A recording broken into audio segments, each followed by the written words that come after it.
Es una gran bendición el haber podido estar aquí con ustedes. La verdad es que el tiempo pasa volando.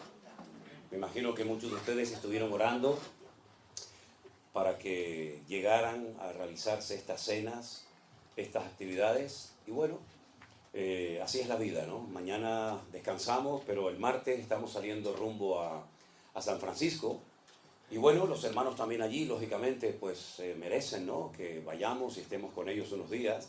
Y vamos también a celebrar algunas cenas y reuniones y cultos en algunos lugares. Me gustaría pedirles oración, ¿vale? Así como los demás han estado orando para que estas reuniones en Las Vegas fueran de bendición, que lo han sido, nos vamos todos muy contentos y muy agradecidos. ¿Amén, hermanos? Amén. Pues ahora queremos pedirle a ustedes que oren para que las actividades que vamos a tener en San Francisco sean de bendición y las personas que van a asistir pues disfruten y se gocen del tiempo que vamos a estar pasando allí, porque estoy seguro de que también el Señor tiene bendiciones para nuestros hermanos en aquel lugar. Pero lo bonito de todo esto es que nuestras oraciones siempre suben muy rápidamente a la presencia de Dios. Ahí no hay problema de cobertura. El Señor no pierde nunca la cobertura, no la pierdas tú. No pierdas tú la cobertura y la presencia del Señor en tu vida, porque ese es el tesoro más grande que tú tienes. Más grande que tus hijos, más grande que tu marido, tu esposa. El tesoro más grande que tú tienes, ni siquiera es tu ministerio. Es la presencia, la cobertura del Señor en tu alma y en tu corazón.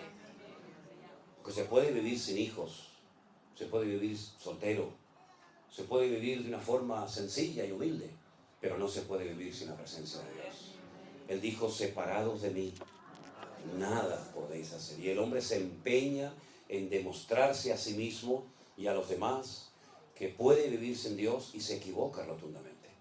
El hombre sin Dios ha llegado a conductas y a comportamientos peor que animales salvajes. Las cosas que oímos, no sé aquí, porque aquí cuando llego, cuando estoy de viaje me desconecto completamente de las noticias y no sé lo que está pasando por ahí, a menos que sea algo muy grave, pero realmente cuando uno escucha, por ejemplo, las noticias en los noticieros de España, es increíble. Muchas veces tenemos que decir, oye, apaga eso, porque todos son tragedias. Niños que no sé qué, mujer que no sé cuánto, y estamos constantemente rodeados de noticias terribles. Y muchas veces, sinceramente, ni me interesa saberlas ni oírlas, a menos, ya digo, que sean noticias tremendas, como por ejemplo este tremendo y último terremoto que ha habido en Turquía. Cuando nosotros estábamos en Israel, yo no lo sentí, pero en algunas partes de Israel, sobre todo en la costa, sobre todo en la ciudad de Tel Aviv, dice que sintieron parte de este movimiento, porque allí en Israel hay dos placas tectónicas, la africana y la asiática, y una sube y la otra baja, y cuando golpean, los terremotos son terroríficos. Y cuando me llegó la noticia de que había habido un terremoto de una magnitud tremenda en Turquía, y iban por 200 o 300 muertos, yo dije, oh, madre mía, 300 muertos, qué barbaridad, qué tragedia, ¿no? Hermanos, 300, ojalá hubieran sido solamente 300. Yo creo que la última cifra hablaba más de 100.000 muertos, y de miles y miles de personas desaparecidas.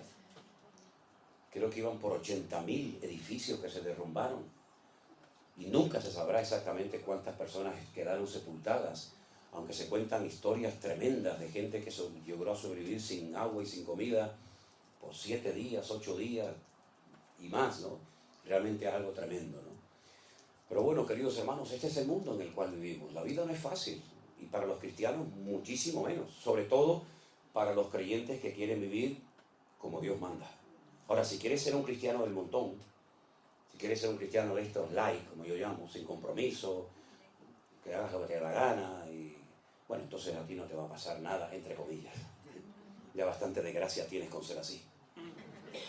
Pero si quieres ser un cristiano como Dios manda, de alguna manera sentirás presión en tu puesto de trabajo. Tus amigos, quién sabe, hasta en tu propia iglesia. Nunca ha sido fácil para un cristiano que quiere ir en serio y poner su vida en orden, desde los pies a la cabeza. Nunca ha sido fácil la vida, pero contamos con el favor y con la bendición y el aval de nuestro Dios. Amén, hermanos. Y yo quisiera leerles en esta tarde parte de un capítulo que a mí siempre, de toda la vida, cada vez que lo he leído, para mí ha sido de una bendición tremenda, porque hay pocos capítulos en la Biblia, digamos, monográficos. Es decir, que hablen de un solo tema. Hay capítulos que tocan diferentes temas, ¿no? Y van saltando de un tema a otro. Y ya digo, hay muy pocos, hay algunos, pero muy pocos capítulos en la Biblia que toquen desde el primer versículo prácticamente hasta el último un solo tema, ¿verdad? Y lo vayan desarrollando progresivamente, como por ejemplo el caso de 1 de Corintios 13, que es un capítulo que habla fundamentalmente del amor, y en cada versículo te va dando una información, un dato interesante acerca del tema del amor, ¿verdad? Sus características, sus aplicaciones, etc. Tenemos, por ejemplo, el capítulo 12 de la carta de Pablo a los Romanos. Es un capítulo que habla acerca de los dones del Espíritu Santo y que lo mezcla con los deberes de los cristianos, de los hijos de Dios. El capítulo 8 de la carta de Pablo a los Romanos, viviendo en el Espíritu, ¿verdad? ¿Qué significa eso de vivir en el Espíritu? ¿En qué consiste? Y Pablo revela cosas extraordinarias, como por ejemplo hoy dice que el Espíritu que entró en el cuerpo muerto de Cristo al tercer día y lo resucitó de la tumba, es el mismo Espíritu que ahora mora en el corazón de los hijos y de las hijas de Dios. Esto es tremendo. Esto es tremendo. Jesús estuvo literalmente muerto. No es que se desmayó, como algunos dijeron. No es que robaron el cuerpo, como dijeron también algunos en su época. Jesús literalmente murió. Si hubiera ido un médico y hubiera estado en aquel lugar, hubiera dicho, este hombre está muerto. No hay latido, no hay riego sanguíneo, no hay nada, está muerto. Pero dice la Biblia que al tercer día el Espíritu de Dios, ese Espíritu que él dijo, Padre, en tus manos encomiendo mi espíritu, ¿verdad? Entró en él nuevamente con tal poder y con tal autoridad que lo levantó de la tumba al tercer día victoriosamente para no morir nunca más. Y ese mismo Espíritu es el que el Señor le dice a sus discípulos, no os dejaré huérfanos, rogaré al Padre para que os envíe al Consolador, al Espíritu Santo, para que esté con vosotros para siempre. ¿Cuántos dicen amén? Amén. Él tomará de lo mío y os lo hará saber. Él os recordará todo lo que yo os he enseñado. Él os guiará a la verdad. Y estará con vosotros siempre, cada día, ¿verdad? Y me glorificará a mí. Y cuando Él venga, dice el Señor, convencerá al mundo de justicia, de pecado y de juicio. Es el mismo Espíritu. Y todo eso lo relata Pablo en el capítulo 8 de la carta a los Romanos. Pero hay otro capítulo que es el que yo quiero leer en esta noche, que es el capítulo de la fe. ¿Cuál es ese capítulo? Ese es. Hebreos capítulo 11. Tenía un amigo mío que se convirtió, que el pobrecito no sabía leer muy bien, y un día llega y dice, hermano, vamos a leer la carta a los Hebreos. Sí. Digo, vamos a ver. No son los Hebreos, no son los Hebreos. Están los Hebreos, que es otra cosa, hombre. Ay, Señor. Aquel que dijo, carta de Pablo a Galicia, a los gallegos, ¿no? No, a los Gálatas, que es otra cosa. Y bueno, Hebreos capítulo 11 es el capítulo efectivamente de la fe. Y nos da una pequeña definición. La Biblia considera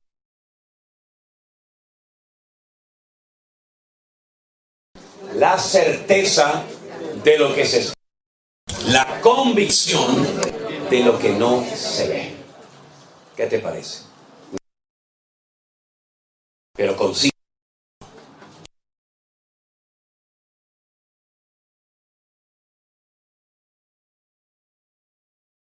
Dios mediante. Ahora, si observas, por ejemplo, el tema de la fe, a mí me llama la atención que se presenta desde diferentes puntos de vista, desde diferentes ángulos. Aquí en el iglesia hay varias, bueno, aquí también tenemos una a la derecha que está grabando. Tuviéramos 4 o 5 cámaras. Cuando terminara esta reunión, ¿cuál de todas las cámaras que grabaron la reunión, cuál grabó la verdad? Todas. Lo que pasa es que lo hicieron desde diferentes ángulos. Uno del lado derecho, del lado izquierdo, detrás, delante, etcétera, etcétera. Incluso algunos ponen hasta una cámara arriba, ¿no? Para grabar de arriba para abajo, ¿no? Bueno, La fe en la Biblia es presentada desde diferentes ángulos. Por ejemplo, la Biblia dice que la fe es el medio a través del cual el hombre puede llegar a salvar su alma. Efesios capítulo 2, verso 8 dice: por gracia sois salvos por medio de la fe. Y esto no de vosotros, pues es don de Dios. Es decir, que sin fe el hombre no puede invocar el perdón de Dios y ser salvo, ¿verdad? Y pasar de muerte a vida. La fe es el medio para obtener la salvación. Pero cuando Pablo le escribe, por ejemplo, a otros hermanos, a la iglesia de Galacia, él dice que las obras de la carne son, y da una lista, creo que de 19 o 20 manifestaciones diferentes de la carne, del ego. Pero finalmente él llega y dice: más el fruto del Espíritu es amor, gozo, paz, paciencia, benignidad, fe, mansedumbre, templanza. Contra tales cosas no hay ley.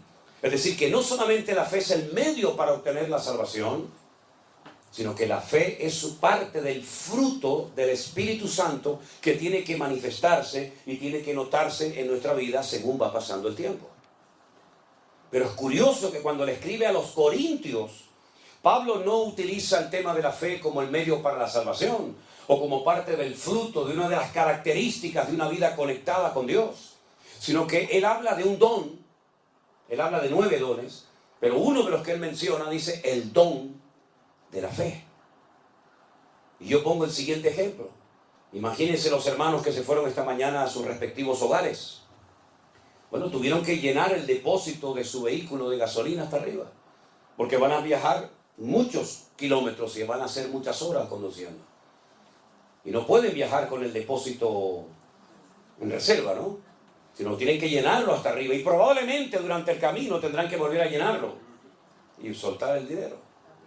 Ahora, si usted quiere ir de aquí a unas cuantas cuadras, tal vez con la poquita gasolina que usted tiene en este momento en su carro, en su coche, usted puede llegar sin ningún problema. Pero si usted quiere emprender un largo viaje, con esa gasolina usted no va a llegar, se va a quedar tirado en el camino.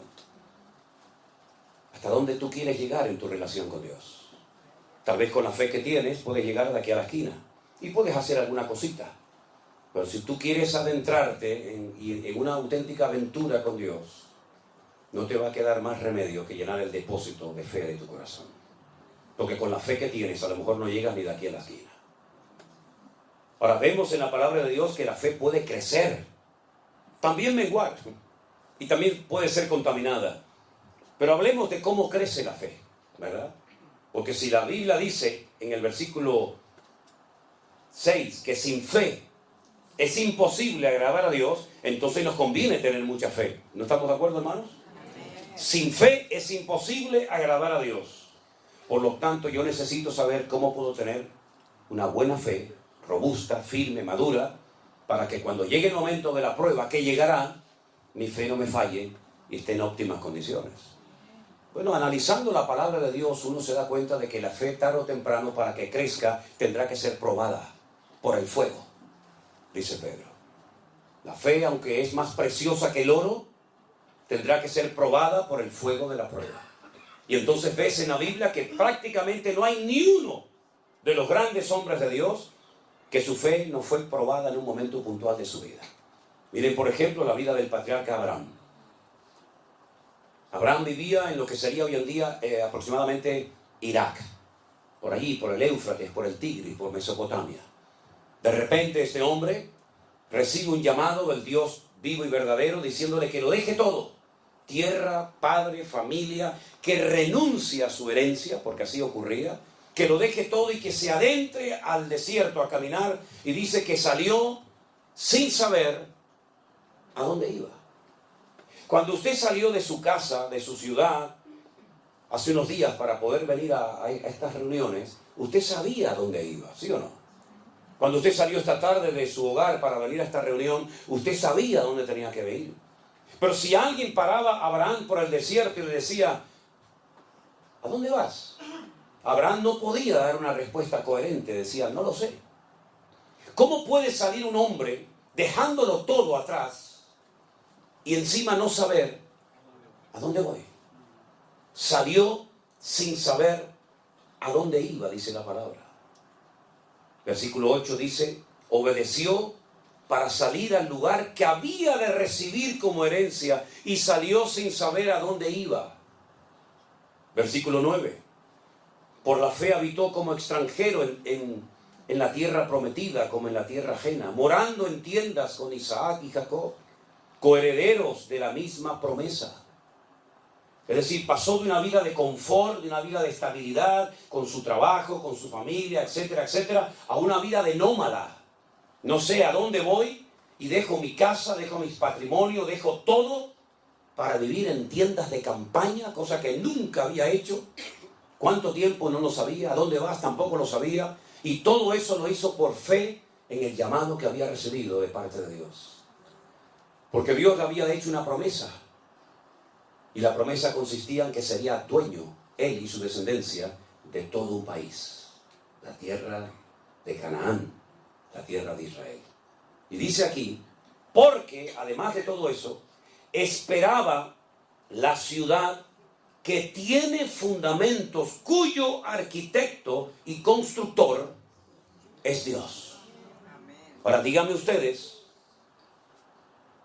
¿qué ciudad ha construido y edificado y diseñado Dios? ¿Dónde está esa ciudad que ha construido Dios? Que la ha diseñado hasta el más mínimo detalle. ¿Dónde está esa ciudad? Porque de esa ciudad no se habla nunca en el Antiguo Testamento.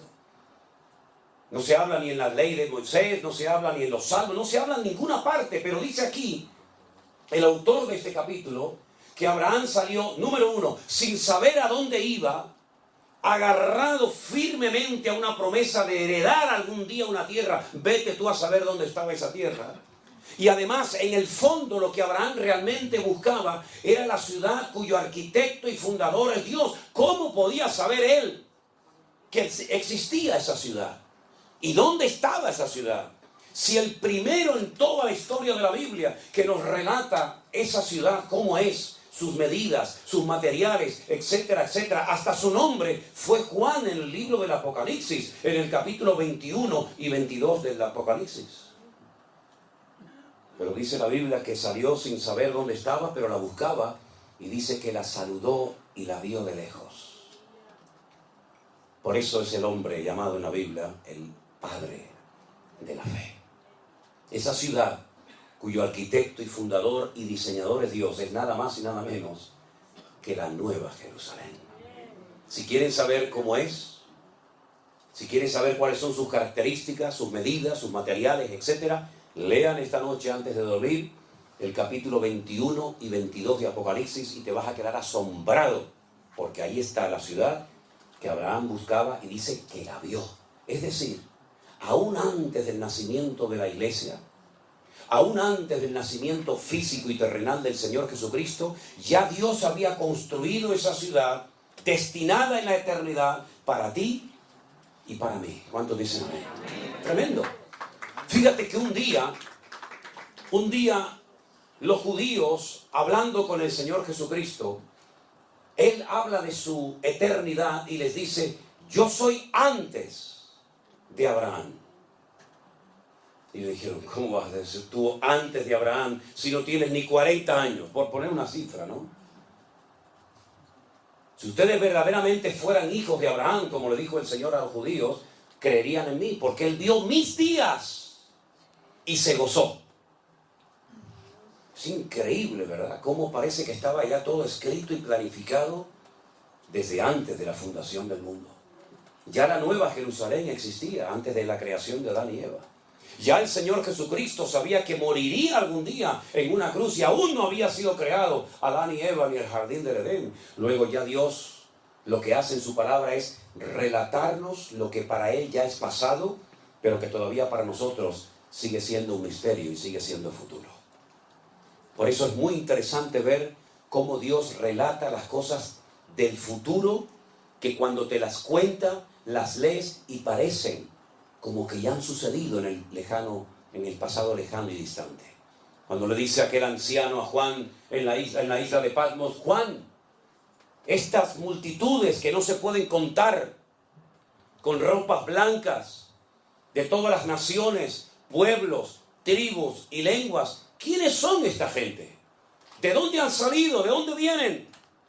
Y Juan en aquel momento llora y le dice, yo no lo sé, Señor. Yo no sé quién es esta gente. Yo no sé de dónde han salido. Y la respuesta celestial fue, estos son los que ya han salido de la gran tribulación y no han manchado sus vestiduras, sino que se han mantenido santos y puros para el Cordero de Dios. Ya han salido de la gran tribulación y la gran tribulación aún todavía no ha empezado.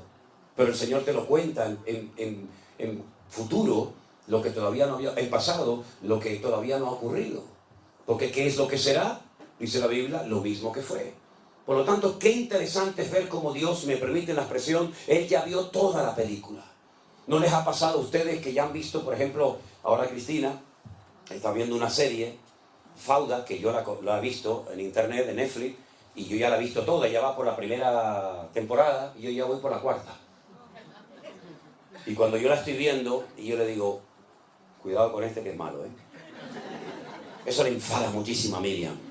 Yo entro en la habitación y digo, ay, pero este chico la va a matar a la chica. Pero papá, por favor, pero no me cuentes la película. El Señor ya nos contó en la Biblia la película. El Señor ya nos contó la película. Él sabe cómo va a terminar todo. Por eso no tenemos que tener miedo. Mira, el mejor antídoto para la depresión, el mejor antídoto para la tristeza, ¿sabes cuál es? El libro del Apocalipsis. Ay, pero a mí me da miedo. No, a mí todo lo contrario, a mí me anima un montón el Apocalipsis, porque veo al diablo derrotado, porque veo el cielo y la tierra nueva, porque veo la venida del Señor, porque veo el milenio, porque veo el reino milenial del Señor, porque todo termina bien para la honra y la gloria del Señor. Dios nunca pierde, siempre gana todas las batallas. Aleluya. Y eso es la fe, ver las cosas que no son como si ya fuesen. Así que todo eso pasó en la vida de este hombre por la fe, dice la palabra de Dios. Pero dice algo más en el verso, por ejemplo, 4. Por la fe, Abel, ¿saben quién era Abel, verdad? Uno de los hijos de Adán y Eva. Abel ofreció a Dios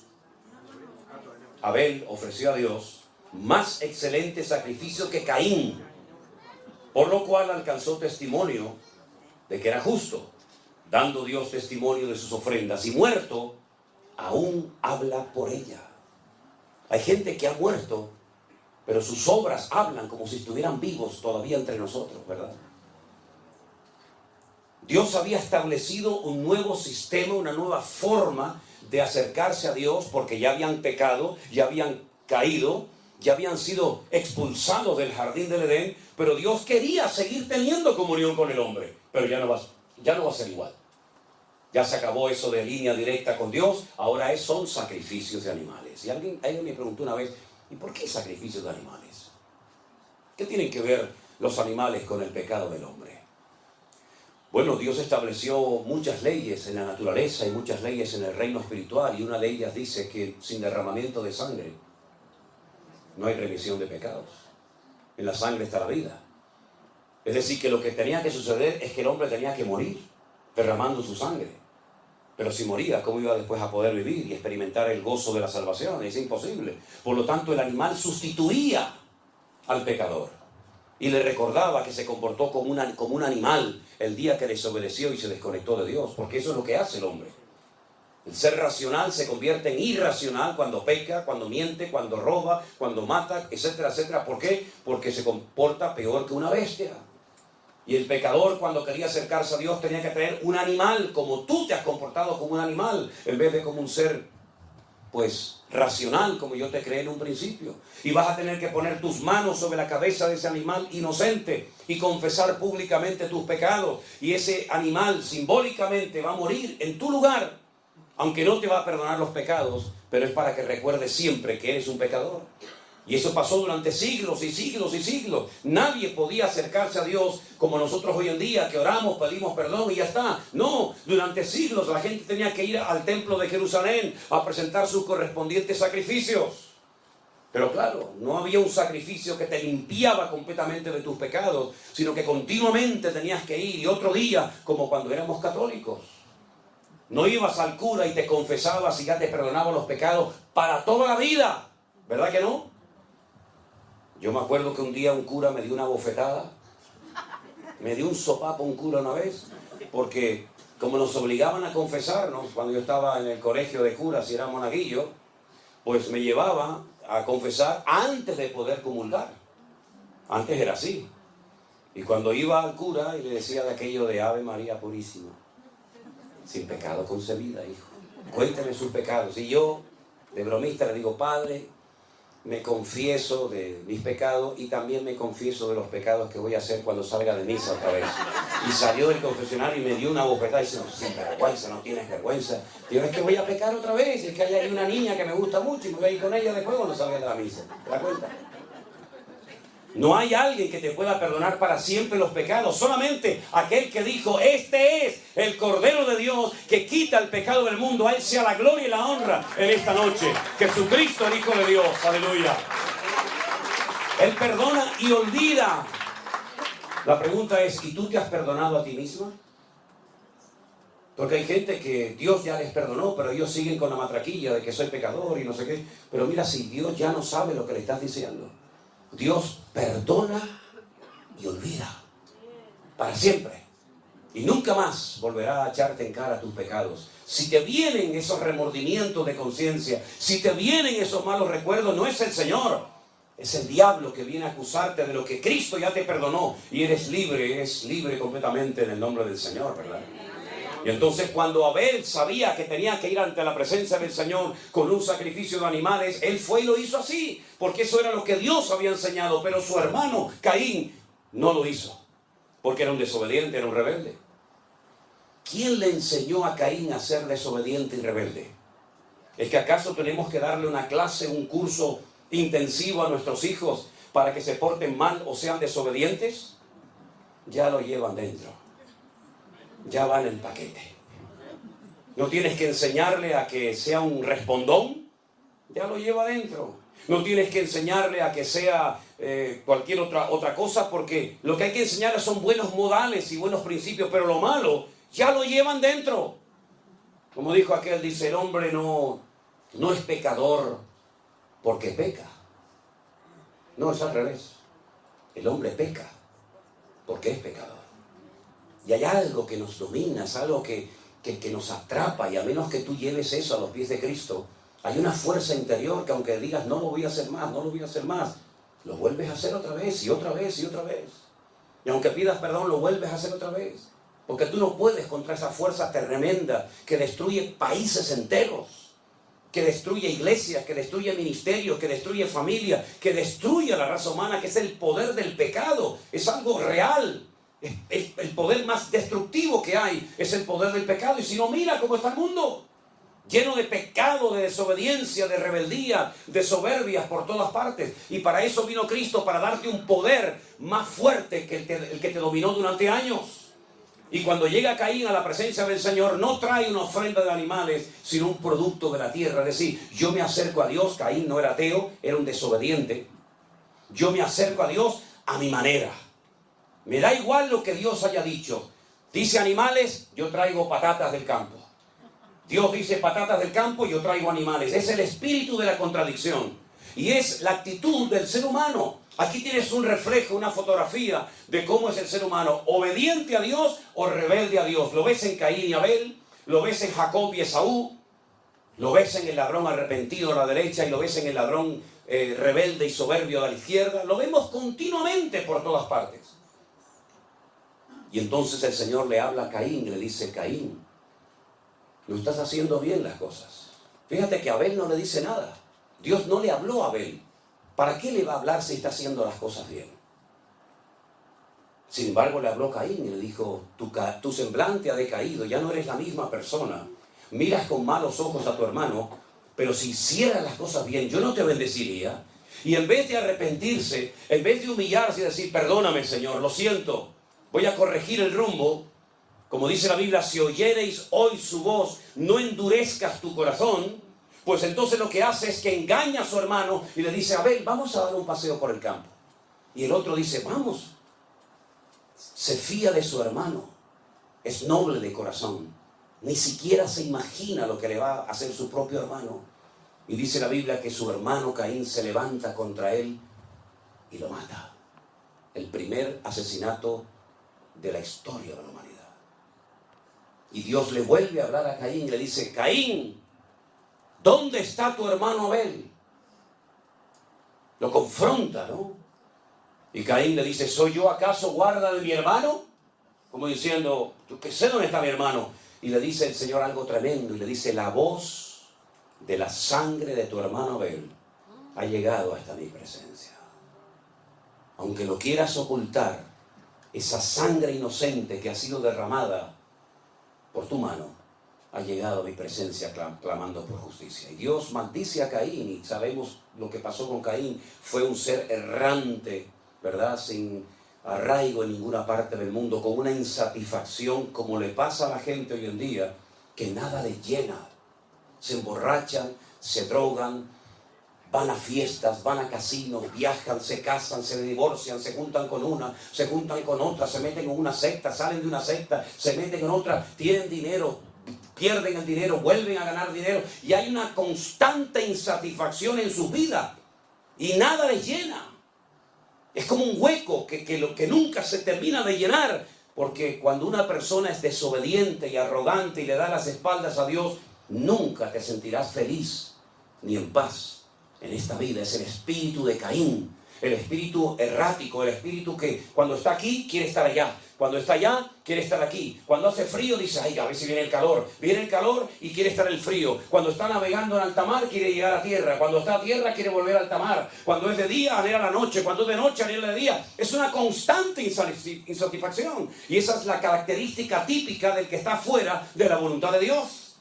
Sin embargo, el que está en la voluntad de Dios le da igual si hace frío o calor, le da igual si le aplauden o le critican, le da igual si tienes que predicar a unas sillas vacías o a un auditorio de miles de personas. ¿Sabes por qué? Porque ya el vacío lo llenó el Señor Jesucristo, nuestro amado y bendito Señor. Aleluya. Es así, hermano, es así. ¿Y por qué Abel fue obediente? Porque dice que lo hizo por fe, porque la fe nos ayuda a ser obedientes y la rebeldía nos ayuda a ser gente desobediente.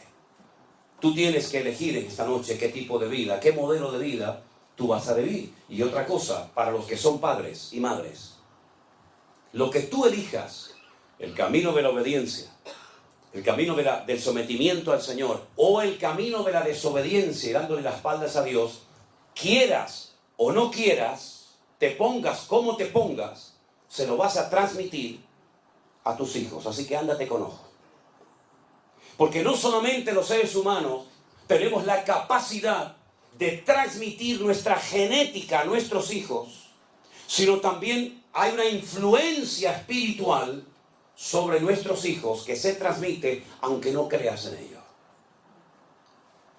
Por eso es muy importante que tú no solamente analices tus palabras, sino tu actitud.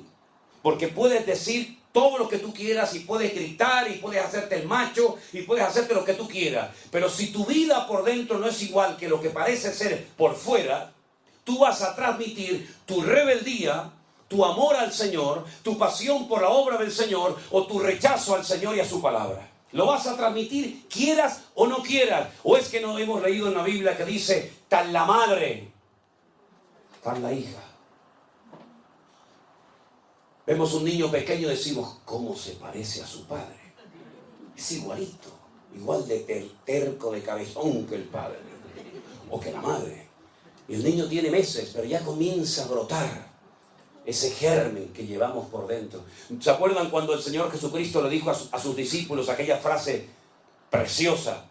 En el mundo tendréis aflicción, pero confiad, yo he vencido al mundo. Mi paz, dice el Señor a sus discípulos, mi paz os dejo. No como el mundo la da. Es decir, la paz que tenía Cristo, el príncipe de la paz, no se la llevó al cielo con él, sino que se la dio a Pedro, se la dio a Juan, se la dio a Santiago, y todos tenían la misma paz que tenía el Señor Jesús.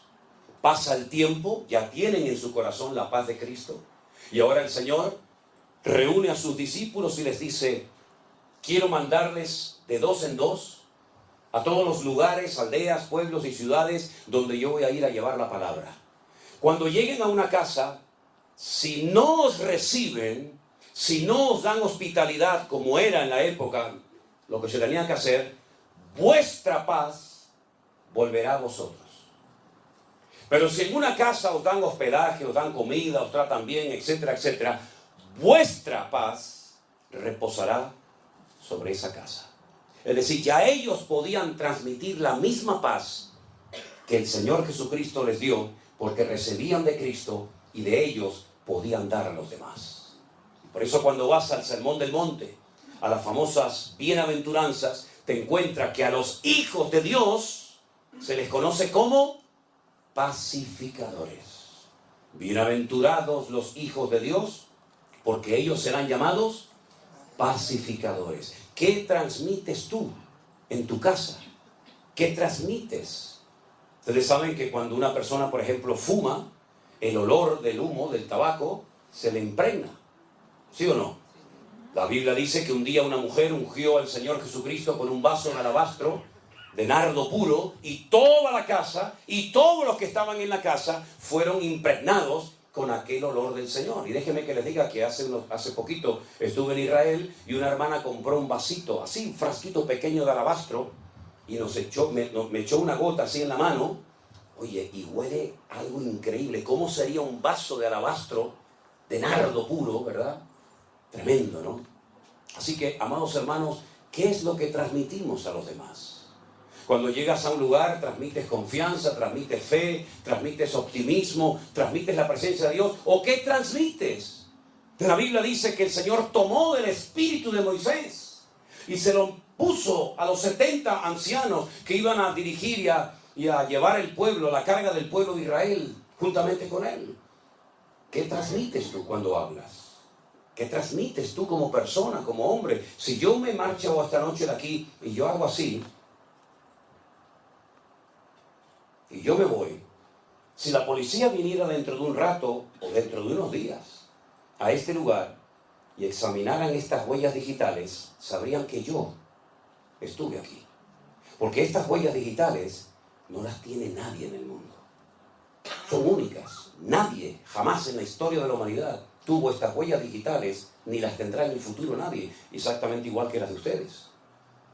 Vamos dejando nuestra marca por todas partes. Nuestra marca física y nuestra marca espiritual. Por eso cuando Pedro dijo, yo no le conozco, yo no sé quién es ese hombre, yo no quiero saber nada, yo no soy uno de sus discípulos, uno de los argumentos que esgrimió aquella jovencita fue el siguiente: tú hablas como él. Aunque lo quieras negar, aunque lo quieras ocultar, tú también eres uno de sus discípulos porque hablas igual que él. ¿Cuántos dicen amén? Amén. Por eso, qué importante, amados hermanos, es que nosotros le pidamos al Señor poder transmitir la presencia y la gloria del Señor a todas partes donde vayamos. A veces lo conseguimos, a veces no, pero ten presente que a donde quiera que vayas, tú vas a transmitir lo que llevas por dentro, lo bueno y lo malo. Hay un refrán que seguramente ustedes lo conocen que dice: el que a buen árbol se arrima, buena sombra le cobija. ¿Lo conocen, verdad? Yo se lo voy a decir bíblicamente porque soy más espiritual. Dice Proverbios: el que anda con sabios, sabio será. Es decir, que si quieres recibir bendición de Dios, júntate con gente que te transmita cosas de Dios y no con gente que te robe lo poquito que tiene de Dios en tu vida. Eso es lo que dice la palabra. El capítulo es una maravilla. El capítulo habla de hombres y también, por supuesto, de mujeres. Dice la Biblia que Sara, la esposa de Abraham, era una mujer estéril y ya muy mayor, ya avanzada en edad, y no podía tener hijos. Pero dice la Biblia en el verso 11, por la fe, otra vez, por la fe, siempre todo es por la fe, Sara, siendo estéril, recibió fuerzas para concebir y dar a luz aún fuera del tiempo de la edad. ¿Por qué? Porque creyó que era fiel quien se lo había prometido. Humanamente hablando, era imposible que esa mujer quedara embarazada. Era muy mayor, era estéril, y nunca antes de ella hay un registro histórico de una mujer que fuera sanada de esterilidad. Ella no podía mirar atrás y decir, es que ya el Señor sanó a esta y sanó a aquella. No, no había nada. No había ningún punto de referencia. Ella iba a ser la primera mujer en la historia de la humanidad sanada de esterilidad. Y dice que como le creyó a Dios, recibió fuerzas y quedó embarazada. Hubo un momento en su vida, después de 30 años de esperar el hijo de la promesa y no venir, que le propuso a su marido Abraham, un hombre muy obediente, que tuviera relaciones con su criada Agar. Y fue la ruina de Abraham y del mundo entero. Porque cuántos problemas, cuántas guerras, cuántas muertes se podían haber evitado si Abraham hubiera esperado y no hubiera mantenido relaciones con aquella muchacha de origen egipcio. Fue tan terrible la convivencia, fue tan terrible el ambiente en el hogar, que dice la palabra de Dios que el Señor le dijo a Abraham, échala a ella y echa al hijo de ella, porque no puede heredar el hijo de la esclava con el hijo de la libre. Y estoy hablando de Agar y de Ismael, el padre de todas las naciones árabes.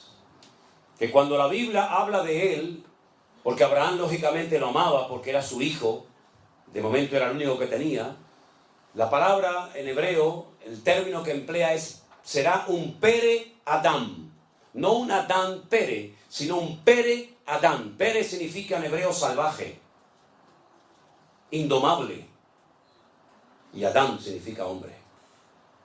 Y no es que invierte el orden por equivocación del error, del copista, no, es que lo hizo a propósito. Lo que va a predominar en él, más que su parte humana, va a ser su parte animal. Es un salvaje. Él siempre estará en contra de todo el mundo. Y todo el mundo estará siempre en contra de él. Y por su espada vivirá. Así es que esto es imposible, esta convivencia entre unos y otros. Cógelo y échalo de casa y yo me encargaré de él. Y es entonces cuando ella es expulsada del hogar de Abraham, cuando el Señor se le presenta en un pozo, y es la primera vez que el Señor le habla a través de un ángel a una persona en la humanidad, Agar. Y le promete que va a ser príncipe de 10 naciones y le promete prosperidad, como hasta el día de hoy la vemos. Naciones que cuando vas, tú dices, pero esta gente ¿qué tiene? Si no tienen ni un árbol, no tienen nada más que arena, arena, arena y nada más que arena. Sí, pero escarba un poquito debajo de la arena y vas a ver la bendición de Abraham. Vas a ver cómo son capaces de vivir en lugares donde hay 60, 70 grados de temperatura en Celsius, pero son capaces de poner al mundo de rodillas. Porque lo que tienen debajo no lo tiene ninguna nación de la tierra. Y curiosamente heredaron una característica de su padre Abraham, como es la hospitalidad. No hay pueblo más hospitalario que las naciones árabes. ¿Qué te parece? Pero dice la palabra de Dios que cuando esta mujer es expulsada del hogar y el Señor le cuida y le protege milagrosamente, es entonces cuando Sara recapacita y se da cuenta que cuando Dios te da una promesa, tienes que aprender a esperar en la promesa de Dios, aunque pase mucho tiempo. Porque Dios, cuando te promete algo, a veces te da una indicación de cuándo vas a ver el cumplimiento de dicha promesa que has recibido. Pero en la inmensa mayoría de los casos, incluso en la Biblia, cuando Dios le da una promesa a alguien, no le dice cómo se va a cumplir o cuándo, sino que da la promesa, lanza la promesa y entonces entra en juego la fe. Porque por la fe te sostienes en esa promesa y te das cuenta de que es mejor no hacer nada que intentar ayudar a Dios y estropear el plan y el propósito de Dios para tu vida. Y que fue lo que le pasó a Abraham. 30 años, no venía el hijo de la promesa, mantiene relaciones con Agar, queda embarazada y el Señor dice, ese no es el hijo que yo te había prometido. Eso es lo que tú has hecho en la carne. Y a veces en la carne has hecho algo que te ha salido aparentemente bien, pero a la larga te pasa la factura. Una noche de placer te puede arruinar un matrimonio de 40 años. Una noche loca te puede arruinar toda una vida. Eso fue lo que le pasó a Abraham. Se dio cuenta de que Dios no necesita ayuda para cumplir con sus promesas. Hay casi 8,000 y pico de promesas en la Biblia. Y aquí lo que juega es el factor de la fe. Yo creo que lo que Dios me ha prometido se va a cumplir. Tal vez no será hoy, no será mañana, pero lo que Dios me ha prometido se va a cumplir. Porque todas las promesas del Señor en su palabra son sí y amén en Cristo Jesús, Señor nuestro. Por lo tanto, ¿qué hago? ¿Cuál es la actitud correcta? ¿Cuál es la actitud de un cristiano maduro? Encomienda al Señor tu camino, confía en Él y Él hará cuando lo crea conveniente. Y al final vino el hijo de la promesa. Vino Isaac. Ahora, fíjense qué curioso. Yo podría, créanme, de este capítulo podría estar hablando semanas y horas enteras, porque es un capítulo increíble. Cada versículo es un sermón. Pero fíjense que Abraham, en un momento de necesidad, desciende a Egipto. Fíjate la expresión. Cuando se va a Jerusalén se dice subir a Jerusalén. Y cuando se va a Egipto se dice descender a Jerusalén. En lo natural y también, como no, en lo espiritual. Abraham descendió a Egipto porque allí era donde había alimentos, donde había recursos, donde había agua, donde había un futuro más esperanzador que en Canaán. Y allí el Señor le habló y lo trató y todos conocemos la historia. Y al final él tiene que huir, tiene que marcharse de Egipto. Cuando su hijo Isaac es grande y vuelve a tener parecidos problemas a los que su padre tuvo, falta de agua, falta de recursos, falta de alimentos, etc. ¿Qué es lo primero que piensa el hijo? En hacer lo mismo que le vio hacer a su padre. Descender a Egipto. Pero Dios le dice a Isaac, no vayas a Egipto, no desciendas a Egipto. Pero Señor, yo soy dueño de miles de cabezas de ganado. Donde yo vivo no hay pastos. Donde yo vivo no hay agua, no hay recursos, no hay nada. Voy a terminar perdiéndolo todo. En Egipto está el río Nilo, el río más largo del mundo. Siempre hay agua, siempre hay tierra fértil. Señor dice, no vayas a Egipto. Quédate aquí. Y uno dice, ¿dónde le dijo el Señor a Isaac? Quédate aquí, no te muevas. En un lugar llamado Beer-sheba.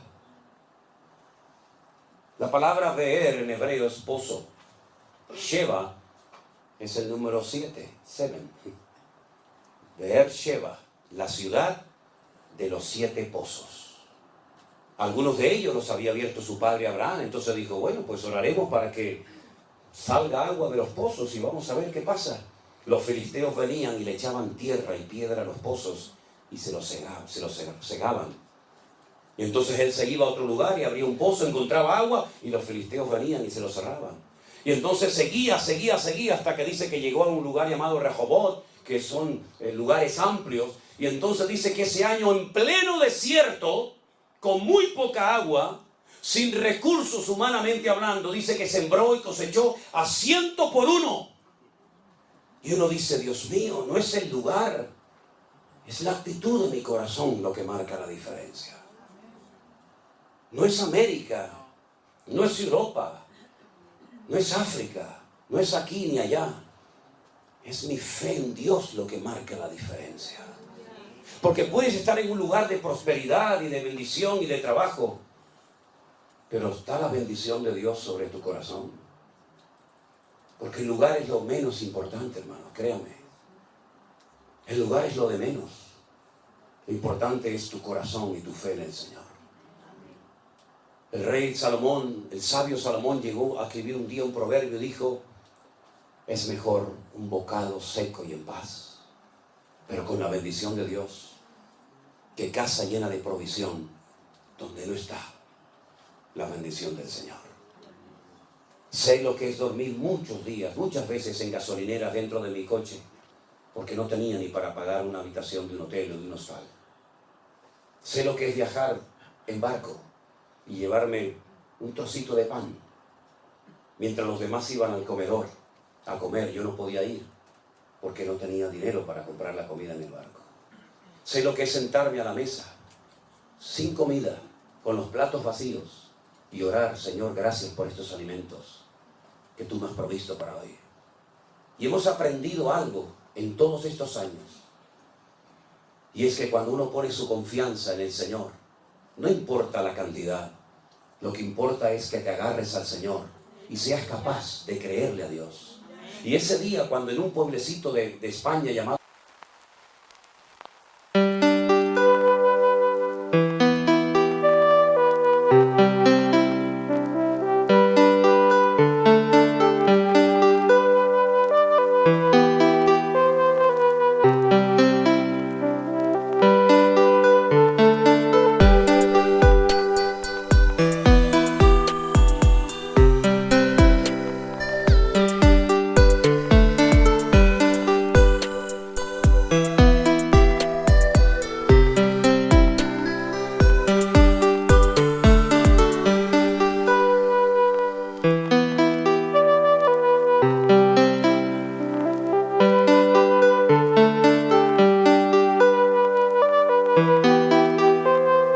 Thank you.